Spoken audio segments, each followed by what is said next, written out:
here's Brody Brazil. In my last video about the Rays' brand new stadium and this agreement, which was apparently reached in the last week, you heard me express some pretty extreme caution about where things stand. And that's not what I'm hoping for. I would certainly love to see the Rays stay where they've always been and have their fan base in Tampa and St. Pete benefit from a brand new stadium and a project just like this. But my reminder was that an agreement is only an arrangement, and a deal is not done until it actually is. And right now we're finding out that some of the details we thought were actually in place are more like the framework of a deal and not actually all the details signed off on. This first came to my attention in a tweet by Noah Pransky, who is apparently a long-lost coworker of mine. Not lost, but a long-distance coworker. Noah Pransky of NBC News tweeting out that the city of St. Pete announced that new stadium deal with the Tampa Bay Rays this week. The mayor spoke of $300 million in city contributions to the $1.3 billion park, and that's true. City for $300, Pinellas County for another $300 to make up half of the total cost of the ballpark. But Noah says, I got the documents. And as is typically the case with pro stadiums, there are way more public subsidies involved. You understand that this is not a done deal in a sense already because there have to be votes. First by the county and then by the city council. And as Noah points out here, missing some details right away. First, land discounts. The Rays and their development partners will reportedly pay $105 million for 65 acres of land. But I got the city's most recent appraisal, which estimates the land value at $4.4 million per acre. Back of the napkin math, that's a hidden $181 million in public subsidy. Essentially, the Rays are getting such a deal on this land, they're buying it for way below market value and what it was appraised at. So that's one part of it, things that people aren't aware of and ultimately things that could factor in county and city votes. Second, redevelopment profits. The city hasn't got back to me all day to clarify, and they will later on, you'll see. But there's ambiguity in the deal that suggests the Rays could collect a chunk of the city's redevelopment profits from the old stadium site, even though it'll be the Rays redeveloping it. Third, additional infrastructure.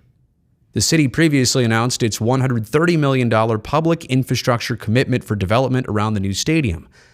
But the city of St. Pete hasn't yet answered if that includes any of the extras, like parking garages and infrastructure overruns.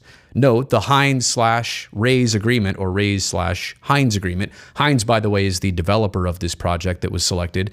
They agreed to commit $50 million in community/equity benefits, including affordable housing and an African-American museum.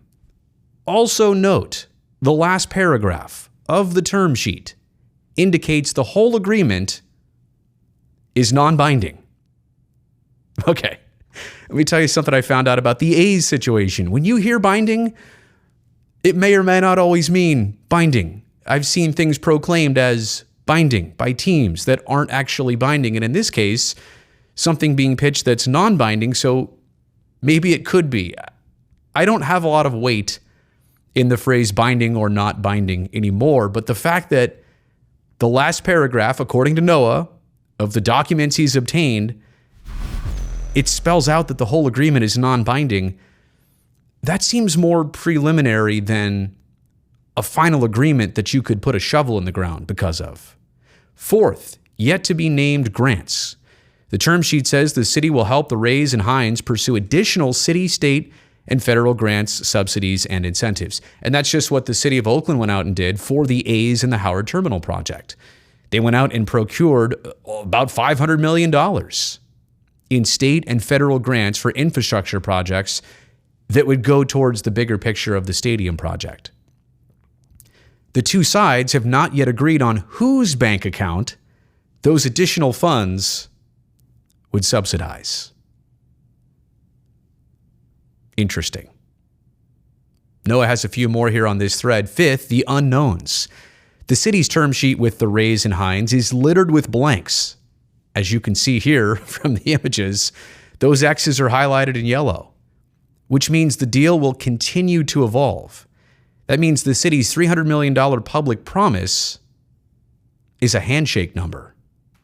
And this is far from a done deal.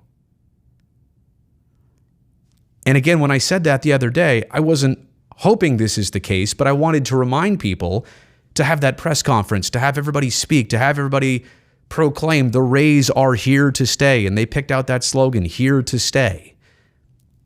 I hope they are. Just like I hope the A's are actually rooted in Oakland. But it seems in reverse like maybe that press conference was just a little bit premature without all the details here, and eventually 2 huge votes on it.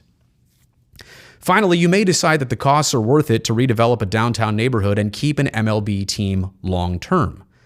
But those costs should be transparent.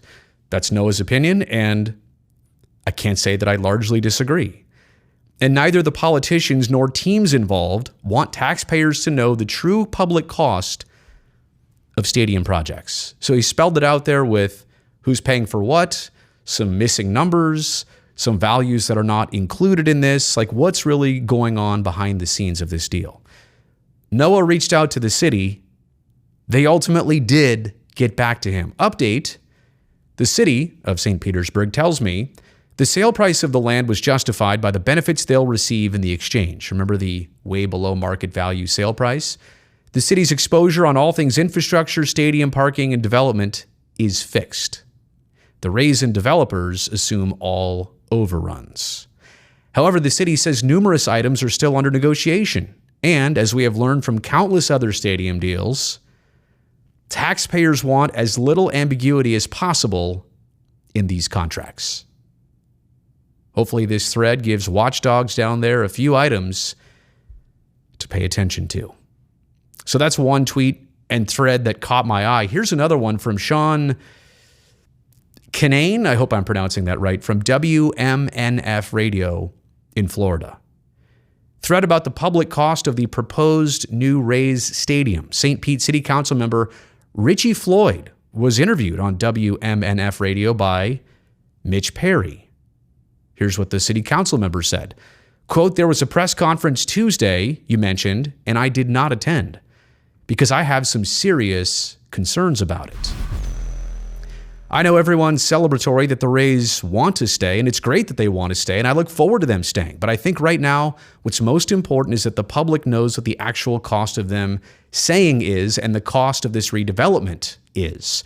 You mentioned some of the details before, $130 million for infrastructure, $300 million, and I'm just talking about from the city in city funds and what some of this money really could go to. And that's not the end of it.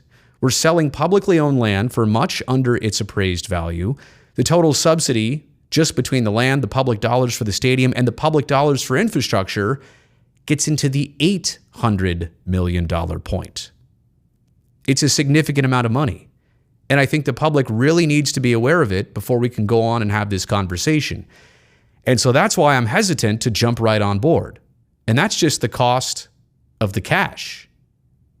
I mean, if you count in the debt service, we're looking at well over $1 billion worth of money to go to something that is nice. And yes, it's great for all of us to have. But is it really the most effective thing for us to do with our city money right now?